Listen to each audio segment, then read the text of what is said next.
જય શ્રી કૃષ્ણ, જય માતાજી, હર હર મહાદેવ. પરી કિચન બ્લોગ્સમાં આપનું હાર્દિક સ્વાગત છે. ફ્રેન્ડ્સ, આજે આપણે બનાવીશું કારેલા બટેકા ડુંગળીનું શાક. તો કારેલા હું બજારમાંથી લાવીને ધોઈને છાલ કાઢીને અને મીઠાવાળા કરી દીધા છે આ રીતના, એટલે કડવાશ દૂર જતી રહે. પછી બટેકા પણ એક નંગ લીધું છે, એને સમારી દીધું છે. ડુંગળી એક નંગ લીધી છે, એને પણ સમારી દીધું છે. ગેસ ચાલુ કરીને મેં કઢાઈ મૂકી છે. 3 થી 4 ચમચી તેલ નાખીશું.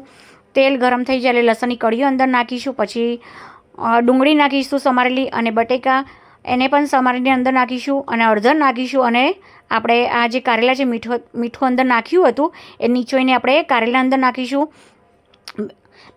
લાલ મરચું 1 ચમચી નાખીશું. ધાણા જીરું 1 ચમચી નાખીશું. મીઠું નાખ્યું હતું એટલે મેં નાખ્યું નથી. અને 3 મિનિટ સુધી આપણે સાતળવા દેવાનું છે. થાળી ઉપર પાણી નાખીને સાતળવા દેવાનું છે ધીમા તાપે. પછી એકવાર આપણે ચેક કરવાનું.